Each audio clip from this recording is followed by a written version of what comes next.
Welcome, everyone, to the Golf Movie Podcast. I'm your host, Mark Bosch, also the host of the FLG Golf Podcast. I'm here with Dr. Brett Van Norman, and I am moist with anticipation because we are doing Caddyshack. It's Animal House on a golf course. It's slobs versus snobs. There is so much in this golf movie. I'm pretty sure that a lot of the younger generation who maybe started with even Happy Gilmore, this probably wouldn't have been on their radar. They've probably heard stories about it. Or, they'll hear older people talk about how amazing this movie is.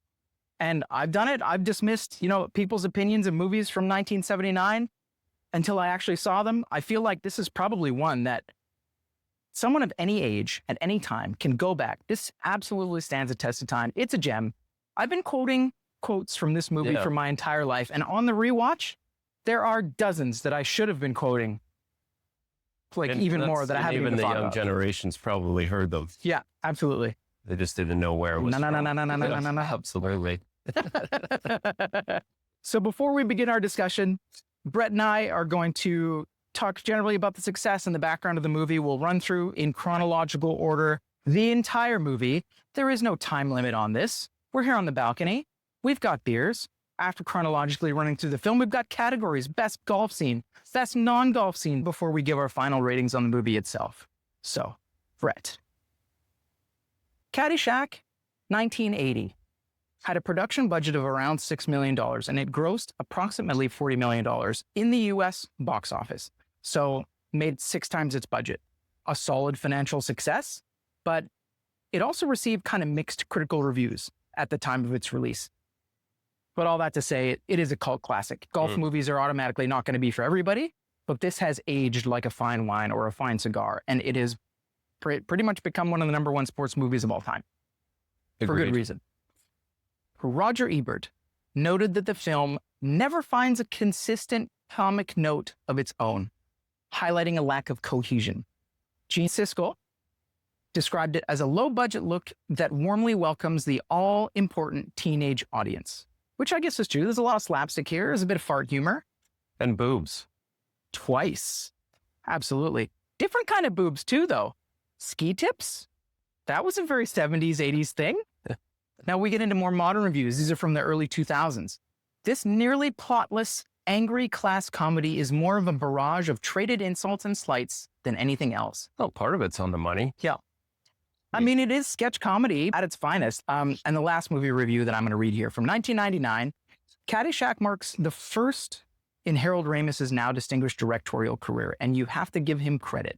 He knows what's funny. This is one hilarious flick that's a certified classic for golfers and pretty damn funny for almost everyone else. Stripe. Right down the middle. Yep, that's perfect. Now, overall, I would say these reviews do highlight the varied critical reaction of Caddyshack, from praise to its comedic moments, but also some genuine criticism of its kind of structure and humor style. Yeah, but it's not perfect. Yeah. For me, the part that I find fascinating, especially delving into it more these days,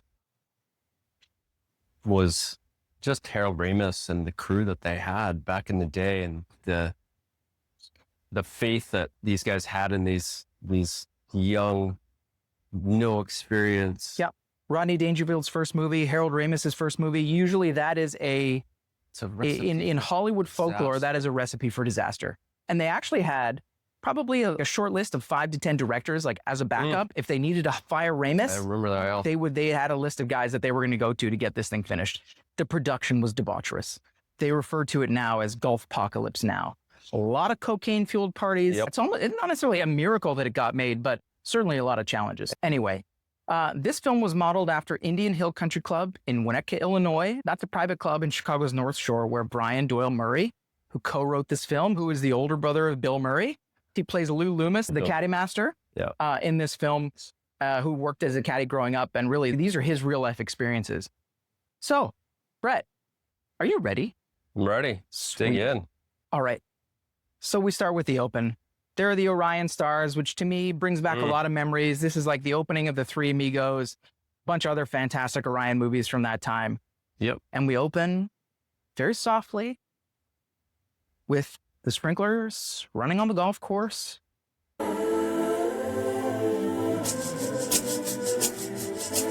This little gopher popping up. And then, bang. This golf ball comes swinging in and hits you.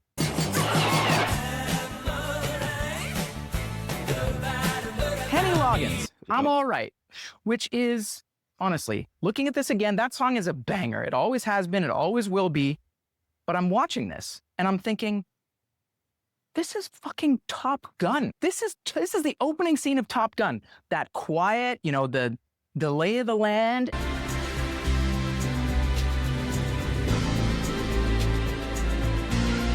And then hitting you with this absolute banger of an 80s hit.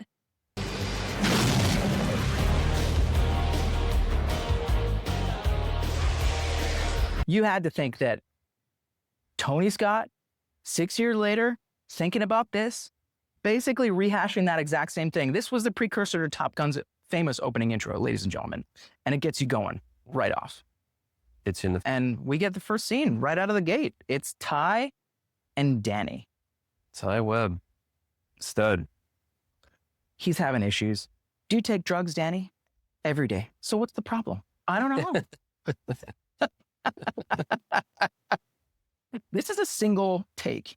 This is just over a minute of Ty and Danny walking from the height of this tee box all the way down towards the camera in a single unbroken take, delivering all this dialogue back and forth. It's brilliant. I can't remember. Is this the scene where he's talking about college? Yes, I gotta go to college. I gotta go to college. Why do you want to go to college, Danny? If I don't go to college, I'm gonna end up working in a lumberyard the rest of my life. Yeah, what's wrong with lumberyards? I own 2 of them.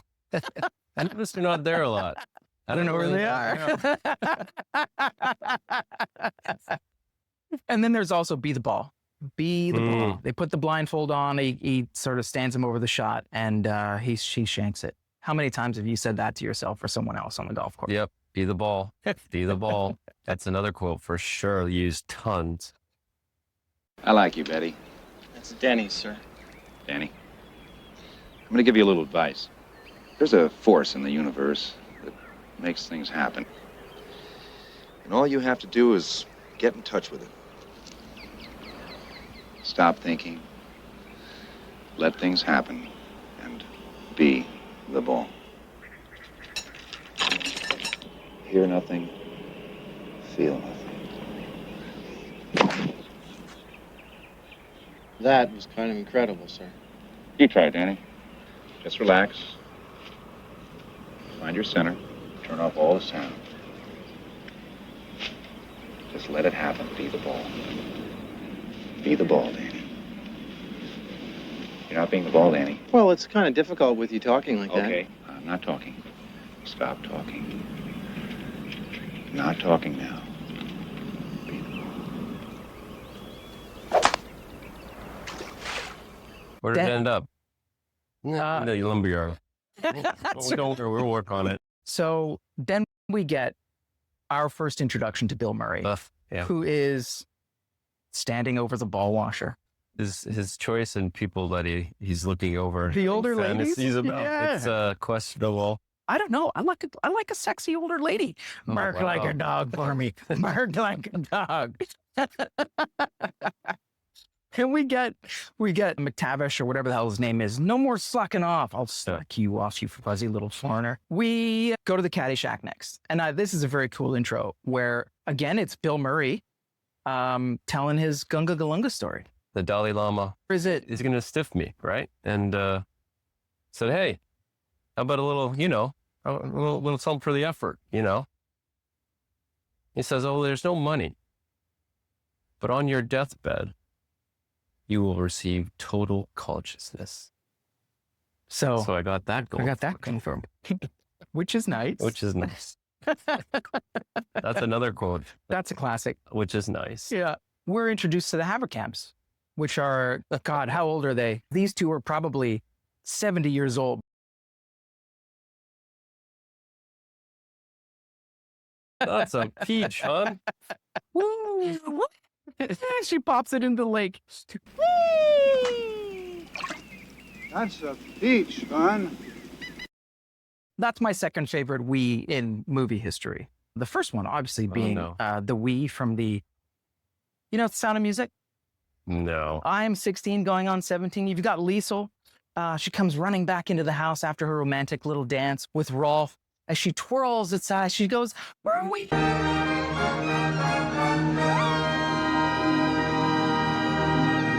With such spirit of a young person finding love for the first time. That is my first favorite weed. Just Mrs. Haverkamp. Let's just say number you'll have to do that movie review on your own. Then we get the first interior clubhouse scene. This is where the sketch comedy comes in. Dr. Beeper on the phone. What a hilarious name, Dr. Beeper. Yeah. Stick a tube in her nose and I'll be there in 4 or 5 hours. Yeah. Ty and Judge have a little chat here. And this is the second time we see Chevy Chase, right? And his playoff of Judge Smales is brilliant here. How'd you shoot today, Ty? Yeah. Oh, I don't really keep score. Well, how do you measure yourself against other golfers? By height. Yeah.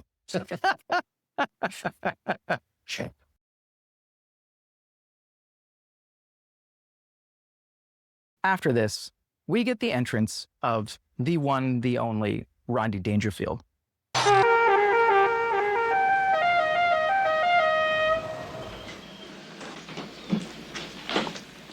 Yeah, kid, park my car, get my bags, and put on some weight, will you?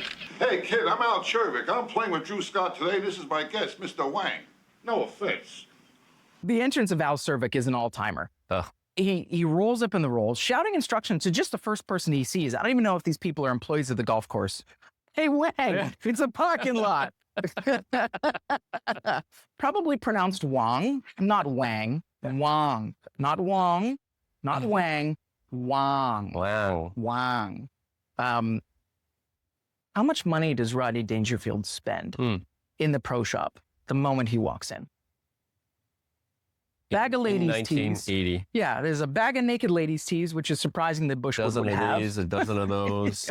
Yeah. Oh, can you have a half a dozen of those Vulcan D10s and set my friend up here with the whole schmear? You know, clubs, bags, shoes, gloves, shirt, pants. Hey, orange balls. I'll have a box of those. Give me a box of those naked lady tees and give me 2 of those. Give me 6 of those. Oh, look at this. This is the worst hat I ever saw. That way. You get a free bowl of soup with that? Oh, but it looks good on you, though. And Smales places it on the mannequin and storms out. Awesome. So we get the introduction of Miss Lacey Underall. braless. Yeah? Braless. And what an intro. And how would Look at yeah. that. Yeah. It's a little bit of nippolitis happening there. Notice when Yeah. you're a 13-year-old, 14-year-old, Absolutely. hormones raging kid. Smales introduces her to the 2 main side characters who are really awesome in their own right. There's Dr. Beeper and Bishop. Fred. Lacey. Bishop Pickering, Dr. Beeper, this is my niece, Lacey Underall. Lacey's mother has sent her to us for the summer. Must be a nice change from dreary old Manhattan. Yes, I was getting really tired of having fun all the time. Ah. Double turns! Spalding! Dr. Beeper's flexing his glove. So Al Cervic gets into the fairway. They're waiting on the group in front of them. And D'Annunzio's like, what the hell do you have in this thing? This bag weighs a ton. And then we get the He cranks up the stereo. What's the song? Journey. Any way you want it, that's the way you need it. Any way you want it. And the dancing. Oh, Al Cervic's yes. dancing. Absolute nonsense. But they're all did you doing see it. Wang too? Yeah. He was awesome. This is like the Carlton before there was the Carlton. Music is a violation of our personal privacy. Yeah. He's breaking the law. The other reason that Cervic's bag is so damn heavy, he's got a freaking beer tap in it. Yes. How awesome is that? That's the way to do it. And the putter. And the putter is Albert total Einstein nonsense. Putter. Oh, Yeah. It's just garbage. I love, though, that the yes, no on the... it also has nothing to do with the alignment of the putter. It's just whether the putter is over the ball, really. But it's, I mean, when you don't know anything about golf, it seems incredible, especially in the 80s. Yeah. Like, Yeah. whoa.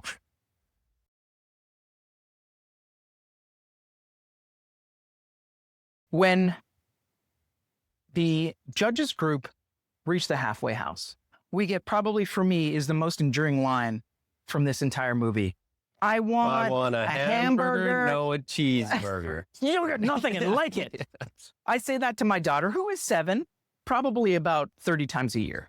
And then we get the dinner party scene or whatever this sort of banquet or ball is. Yeah. Danny is giving butter over and over. I have enough to butter. Lacey Underall. Just let me know if you need some more. What I remember of this is it's just Rodney Dangerfield holding court. He farts openly at the table. Who stepped on a duck? This steak still has marks where the jockey was hitting it. That's right. And when he gets up and he starts going from table to table, just making fun of people. He's, hey, this must be your wife. Hey, honey, you're all right. You must have been something before electricity. you want to make $14 the hard way? We get this little line that I've never heard before. When Danny goes back into the kitchen, he sees Maggie, who's working the tables too, and she says she notices that he's been all over with the butter with Lacey Underall. Yeah. And she says, she's been plucked more times than the rose of Tralee, which I don't know why women think this, but telling an adolescent man that the woman he desires is kind of a slut is not a turnoff. No, it might help things. Now, what would probably work is if you go the danger route, the risk, not necessarily the reward, which is you're likely to get itchy scrot if you sleep with this woman. Yeah, that probably would work. Yeah, that's the right angle of attack there which for Maggie. Is relevant for the 80s. But then we have Ty arriving at the scene, and she gives him these fuck me eyes, which are one of the things that she does in this movie is like this just uber sexy, incredibly sultry, but also sweet. She's got these scenes of like real sweetness. She's not all sex, this girl, but damn, there's a lot of it. It's a beautiful moonlit night, and on the veranda scene. So what brings you to this nape of the woods? Neck of the nape. How come you're here? Yeah. And what does she say about herself? What does she enjoy? Skinny skiing. Yeah. Going to bullfights on acid. I have never heard that before, but it automatically made me want to try it. Not skinny skiing, but going to a bullfight on acid. Yes. The next day. Oh, geez. Now we get more. Again, Carl. Yeah. With the sexy ladies. Like, I like it. I like it. I will give it, the skirts are pretty short. It's. Oh, man in the boat overboard. Oh, you beast. You savage. Come on, bark like a dog for me. Bark like a dog. I will teach you the meaning of the word respect.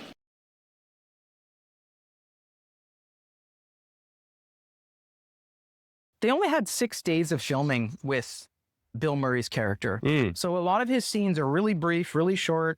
A lot of these little segues between scenes. And the next one is, this is the barefoot putting. This is Danny and Chevy on just randomly one of the greens, pissing within feet of his golf bag. Yeah, love it. Doesn't make any sense. Looks like he's lining up a putt or something. Shakes it off. And then he will proceed to lay, again, no issues with slow play here at Bushwood. He'll just lay down 6 balls and go, forehand, between the legs backwards, pool cue, kicks one, backhand, and they're all going in. They're all going in. No.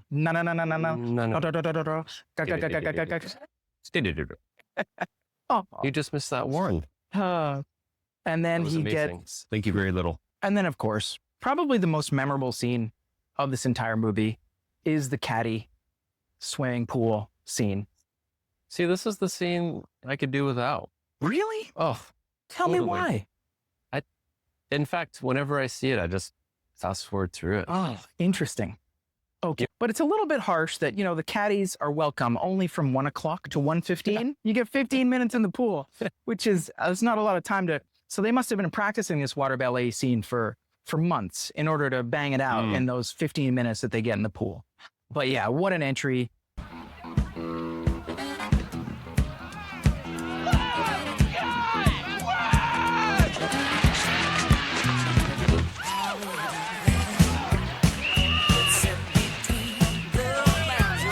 You got the lifeguard in the tower yelling at the people, get the towel in the face.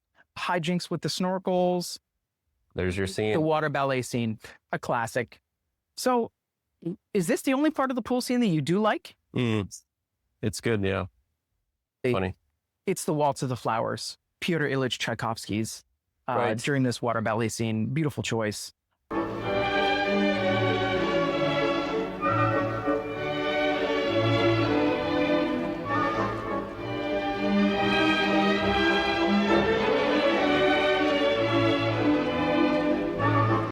They tip the lifeguard over, and then we get the Baby Ruth. Baby Ruth in the pool, the Jaws music. Dude, boobies again. I did not know that this existed. Holy shit. This is new right Total now? upfront booby. This is the booby that I remember. Wow. It was the one later on from Lacey that I had forgotten about. But yes. Well, that's the only one I remember. You said two, and I was like trying to figure out where that second one was. That's incredible. They are incredible. Never. Look at the shape, though, too. Those are completely unsupported under normal circumstances. There you get the ski tips. It helps. It's very 80s. Mrs. Smales. Oh, Lacey, my darling, get out of the pool. Get out of the pool right now. I love this ascot thing that she's wearing. Yeah. It's really a great outfit. Duty. And then Spalding. Spalding rolls up in his snorkel. But that gives us the legendary. See, if you don't have the pool scene, you don't get this, right? I know. You don't get Bill Murray. This was the part I was talking about earlier, the part that was friggin' hilarious. This redeems the whole thing for you. Yeah. There's no big deal.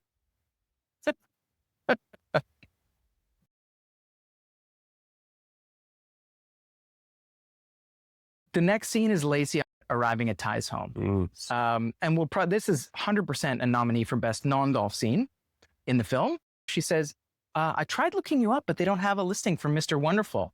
What spelling did you use? Pretty pathetic, Ty. Maybe for you, but for me, there's a subtle perfection in everything I do. I have my own standards, my own way. My uncle says you got a screw loose. Well, your uncle molests collies. Chevy is this buffooning idiot with such charisma.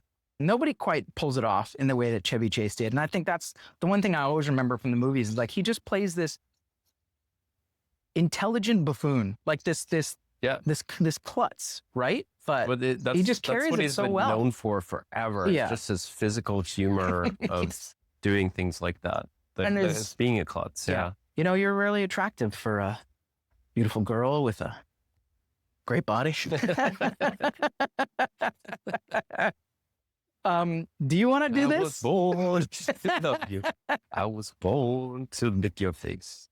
I was born to rub you, but you were born to rub me first. So we have a piano in our home, and I don't play it. I know nothing. I've never played a key in my life, but I want to learn like the 3 or 4 chords that Chevy plays here. So they go out into the pool, and then you get a little kiss, and of course the massage scene, where again he's a buffoonish idiot. But it was improv. This part too. The oil, the spilling of the oil. Yeah. Ah. It's like when she says you're crazy. Like I guess that was fully improv. Over to your clavicula. Will you get serious? That's a very in thing to say. Yeah. Very twice. Ow! It's all right. That hurt. Don't. You're blocking. You're blocking. Just hold on to your chakras. Just get a little more oil on us. Uh-oh. Now I've done it. Get that away from you. Oh, I'm sorry. It's like reaching under the rug, isn't it? There we You're are. crazy. That's what they said about Son of Sam. You know something else? What? Very qualified acupuncturist. Don't even think Just about when it. you need these. But I want you to know about it. It's like acupressure, but it's acupuncture. The slightest prick, and you wouldn't even know. I'll Don't kill know. you. I did not do that. See? You feel looser? Listen. I feel like $100. Forget the massage, okay? And just kiss me, you fool. Let's do it. Tastes like Flipping. God, a minute. But again, like she's so sweet in this, right? Like she's not she's not this over-sexualized kind of slutty woman. She has this real sweetness and a shyness and a just sort of giggly humor about her. It's really great. It's really great balance. Okay, now they're getting ready to christen the boat, right? The Flying Wasp. The Flying Wasp. Danny rolls up. Oh, yeah. Friggin' nice, beautiful captain's outfit. And where would he get all this stuff? Like, where do they sell this stuff? No idea. And everyone's just laughing at him. But immediately after that, Lacey Underall has taken Danny back to where she's staying, which is at Judge Smales' house. Yep. But they're not in her bed. They're in the judge's bed. And she's a bad girl. He's on the way home. She's a bad girl. They're going to be there any minute. This was booby scene number 2 that I'm referring to. For you, that was booby scene number 1 and only. This was one and only that I what a bonus. Would pause and... Even on the rewatch, you didn't notice those other I did boobies? not. Is that because you skipped through the pool scene? Could be. But to be fair, there's no way that those other boobs were... They did not hang on that for very long. No. It had to be like a... Yeah. So you'd have to really notice it and pause it. Yeah. These boobies are definitely there. Yep. Danny says, I just want you to know that because of this... You don't have to stop seeing other people. Shit laughs. It just starts cracking up. That's so awesome. He arrives at the house just as Danny's getting in the robe, and they both come upstairs. She turns right into the bathroom. He goes left into the bedroom, and they're on top of the bed. And oh shit. Judge Smales, sir? Your robe, sir. Throws it over his face. Oh, looks absolutely perfect.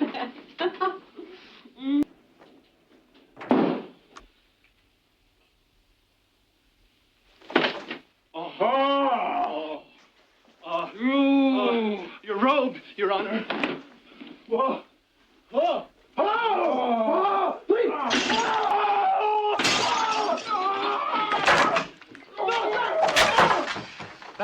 Thanks a lot.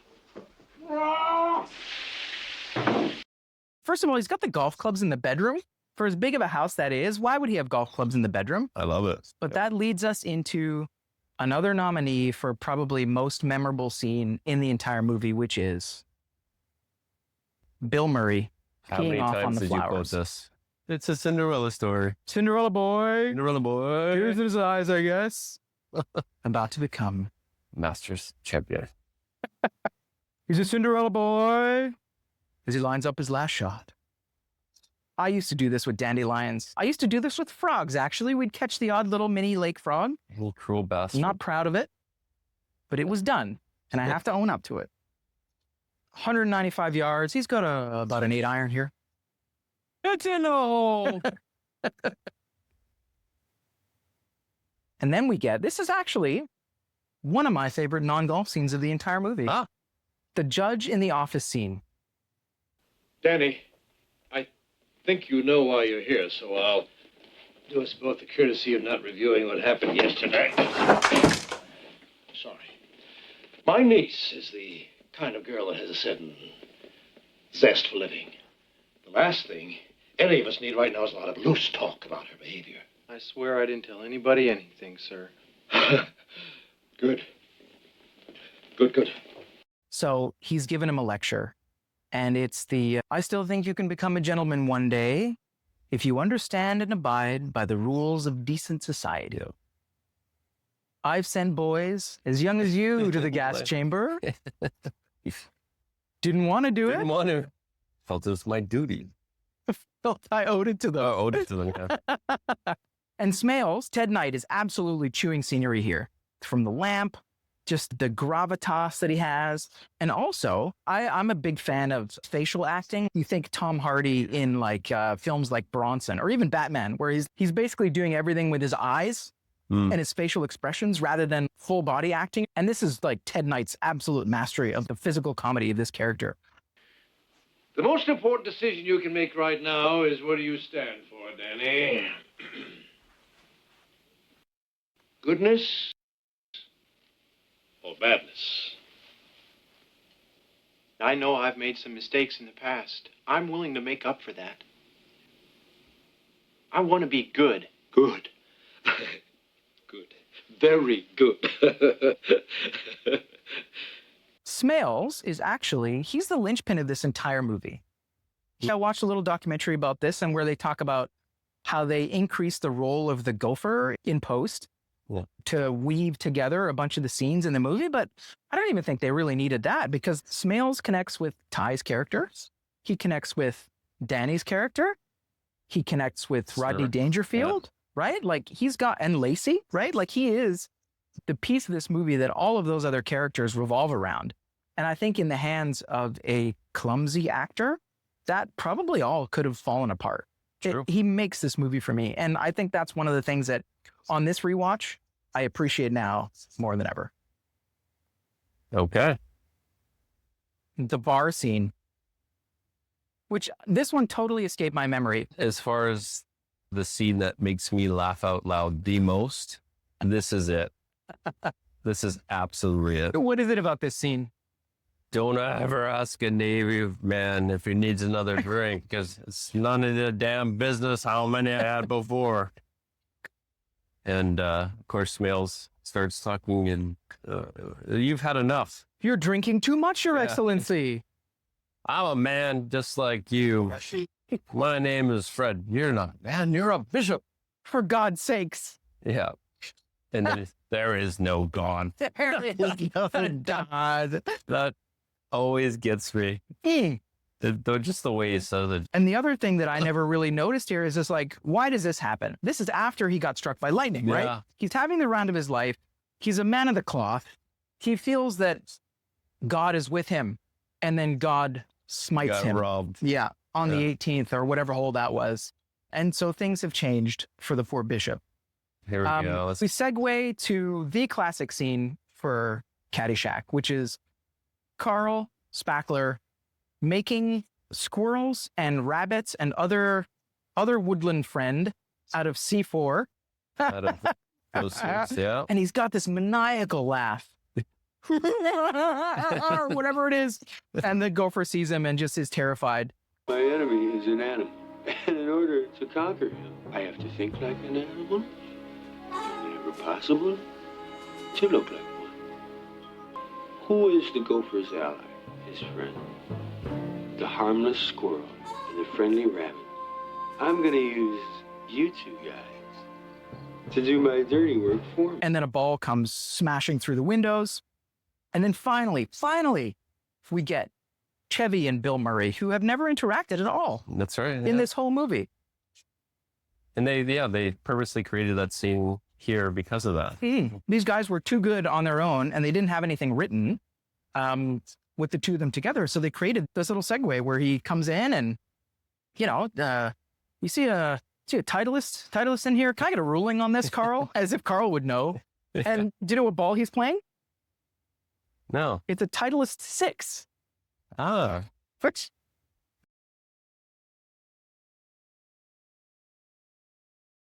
The cannonball coming. I've used that all the time. Totally. Hitting the pipe or hitting the joint or cigarette or whatever, followed by cognac or a shot of some kind. Cannonball coming. Cool.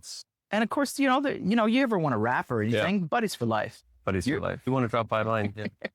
Yeah, you're over there. What is it, Briar? Yeah, 2. You got a pool over there?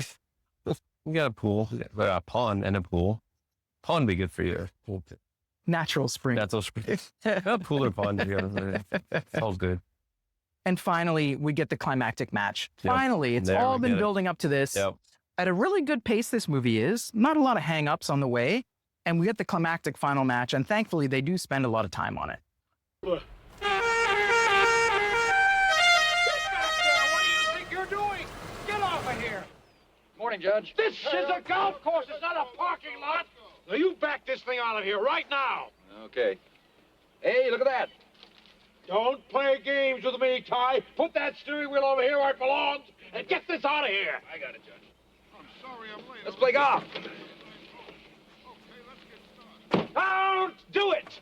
I didn't do that. So the match is for $20K ahead. So a pot of $80K, regulation match play. Your Honor. And then Dangerfield tries to give him some cash. Keep it fair. Keep it fair. No, I can't take that. You just pocket it. So we zoom in on the scorecard here. At the halfway, the match, so 7-2. So they're 5 up. 5 up with 9 to play. That's a ridiculous advantage. Yeah, And I never even noticed it before. Dangerfield is like, I'm having the worst round of my life. You're not good. Selling it like it is. And I don't know how the hell they agree to this, but they let them pick their replacement for Rodney Dangerfield. Yeah. Sure, they're 5 up with 9 to play, I guess, but they let Danny do it. And Danny has a sort of come to Jesus moment or a realization that he's going to abandon the scholarship and do the right thing here. Judge is not a good person. I guess you don't want that scholarship. Yeah. I guess not. Yeah. I guess not. Suddenly the comeback starts. The comeback starts, but we don't really see it. In fact, for a team that's down 5, with as many shitty shots as they seem to be playing, I don't know where this comeback comes from, but we'll get to that. So we get to 18, and Lou Loomis, the caddy master, says that the match is all square. And we see 4 balls within 10 to 15 feet of the hole. Dr. Beeper misses his putt, right? I think the next one to putt is Judge Smales. And this is where you get, this is another one of my favorite scenes, which is Billy Baru. Billy. Oh, Billy. Now. Billy. Spaulding, this calls for the old Billy Baru.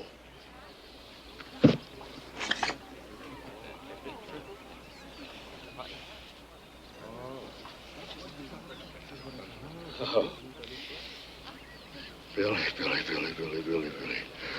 Whoa, Billy. This is a biggie. Double me down, Billy. $30,000, Billy.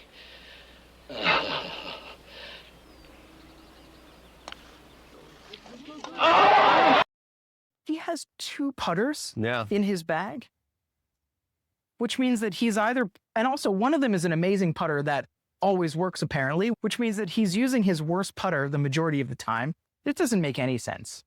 And also he's sacrificing a whole club to carry 2 putters, which is nonsense, but you know, we get the Billy Baru moment. Oh, Billy. Yep. And I've done that. And Smales makes the putt. So they're in for birdie, right? Yep. Chevy misses his putt outside right.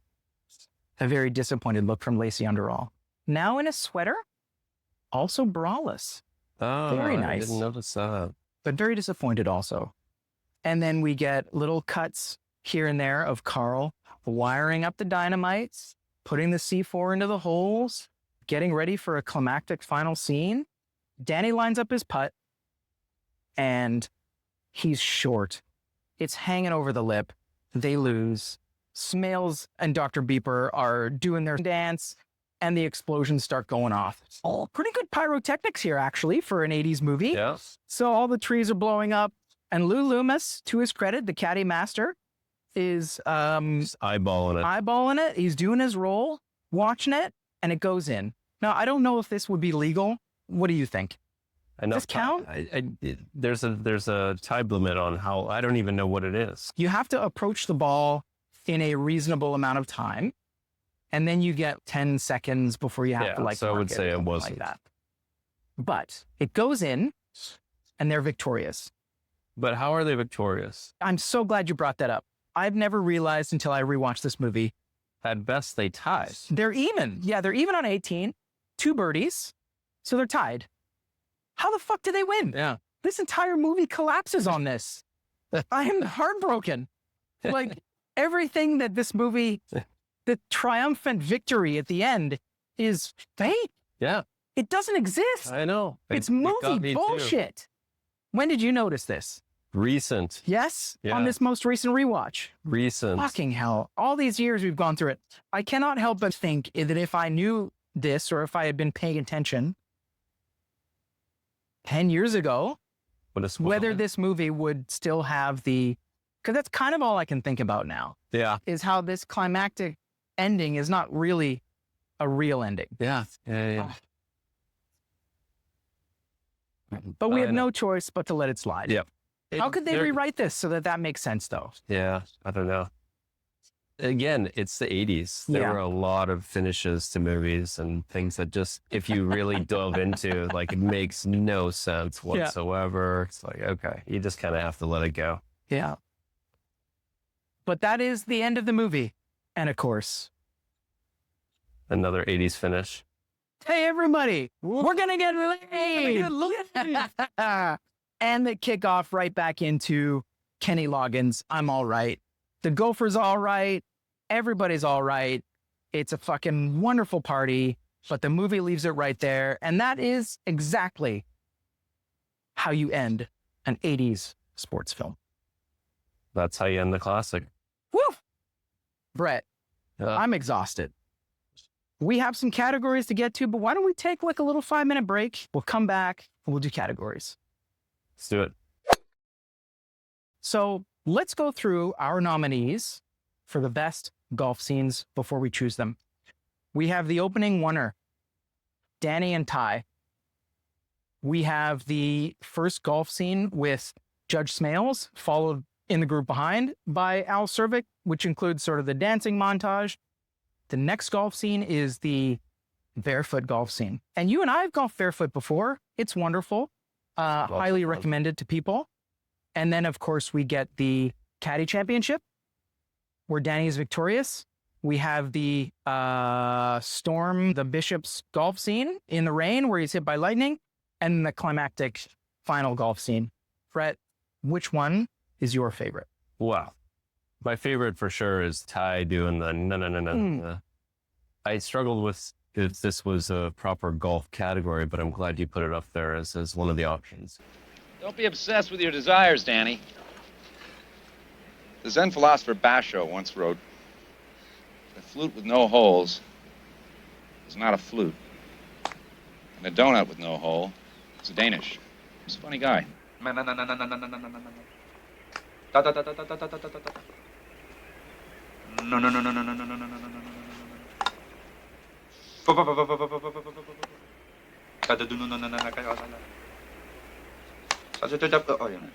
You missed just that one. In one physical model of the universe, the shortest distance between 2 points is a straight line in the opposite direction, Danny.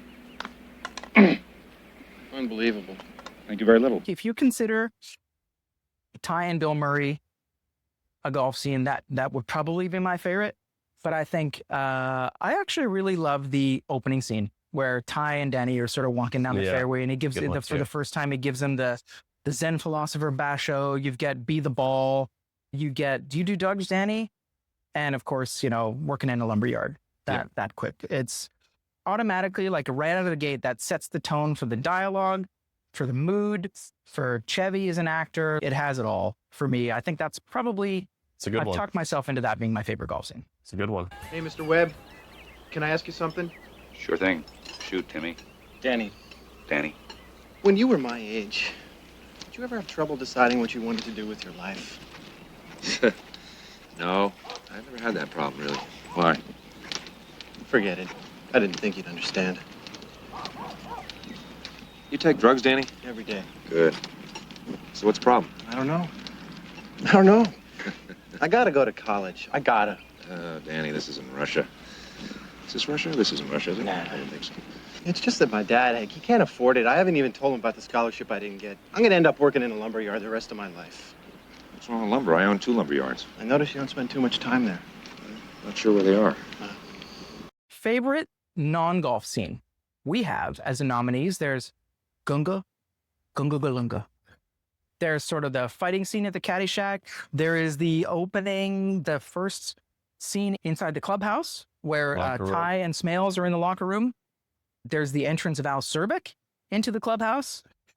There is the ballroom dining room scene. There's the veranda scene. There is Ty's "I was born to love people. I was born to touch your face." Touch your face? To lick your face. Yes. Yeah.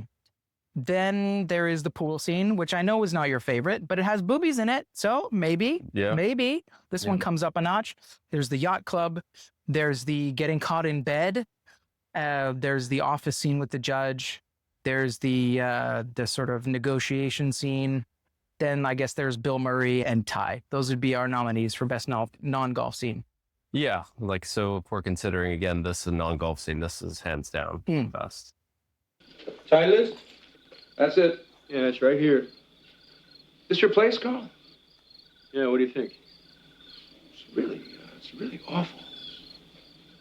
Well, I have a lot of things that are on order. You know, credit trouble. I'm an assistant greenskeeper. They say that doesn't mean anything, you know, until I'm the head greenskeeper. Can you give me a ruling on this? Well, sit down. Come on. No, I don't want to stick to anything in here. There, I can just get right. I invented my own kind of grass, too. Did you know that? Look at this. This is registered. Carl Spackler Bent. You can play 36 holes on it in the afternoon. Take it home and just get stoned to the bejesus belt that night on this stuff. I got pounds of this stuff. Here. It's a little harsh. But here, cannonball it. Right back. And then one more of these right on top of cannonball. Cannonball coming. Cannonball coming. No. I mean, I love watching these two together, especially in their primes. Too many good lines. Yeah. Some would even say this is before their primes. This is one of Bill Murray's early one, right? My favorite here is definitely, though, it is Chevy Chase in his home. Yeah. Basically serenading Lacey Underall.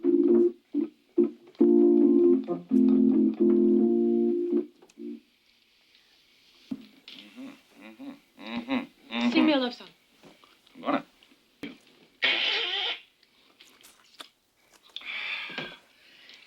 I was born to love you.